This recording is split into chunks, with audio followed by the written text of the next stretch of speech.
से डरो और सच्चों का साथ शामिल कर लो, सच्चों का साथ हासिल कर लो। मुसलमानों, ये अल्लाह वालों की हस्तियां है।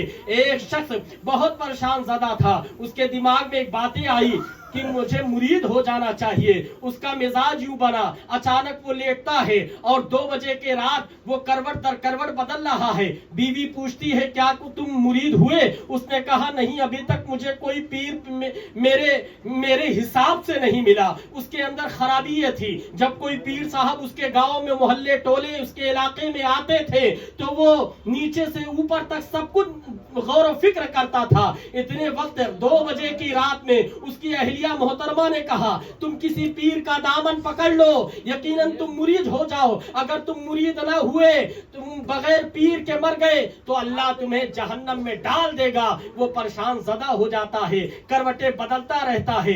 2 बजे के रात अपने घर से बाहर निकला।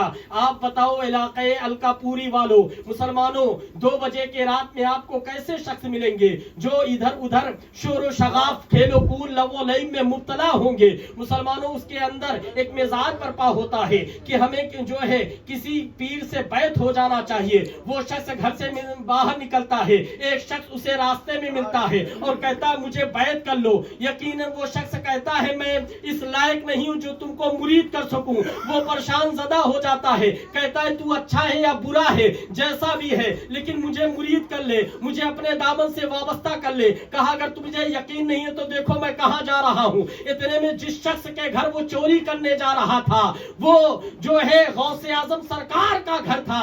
जब गौसे आजम सरकार के घर के करीब दाखिल होता है और हुजूर गौसे आजम सरकार गुरफे में अपने कमरे में दाखिल हो रहे हैं, अपने गुरफे में दाखिल हुए, फौरन उस शख्स के साथ जो है वो शख्स भी धीरे से गौसे आजम सरकार के साथ दाखिल हो गया। इतने में गौसे आजम सरकार कुबा शरीफ उतारे और किनारे टांग दिए। वो शख्स को मौका मिलता है, इधर गौसे आजम सरकार नमाज में मुब्तला हो जाते हैं, इबादत और रियाजत में लग जाते हैं। इधर वो शख्स को मौका मिलता है, फौरन कुबा शरीफ उठाता है, बगल में दबा लेता है, कहता है, सोचता है मौका अच्छा है, अब इस कपड़े को लेकर के हम यहाँ से 9 तो 11 हो जाए। मुसलमानों, क्योंकि वो किसी और का घर नहीं था, गौसे आजम सरकार का घर था। वहां तकदीरें बदल जाया करती है। गौसे आजम सरकार नमाज से फारिग होते हैं, इतने में दरवाजे पर दस्तक की आवाज आती है। हुजूर गौसे आजम सरकार पूछते, कौन है? वो आवाज हजरत खिज़्र अला नबी अलैहिस्सलातु तस्लीम की थी। मुसलमानों, इशारा होता है गौसे आजम सरकार का, वो कमरा खुल जाता है, वो गुरफा का जो दरवाजा होता है वो खुल जाता है और हजरत खिज़्र अलैहिस्सलाम अंदर हाजिर होते हैं और कहते हैं, आप कहते हैं कि मैं फला इलाके के लिए अब दाल लेने आया हूं। उसी वक्त इशारा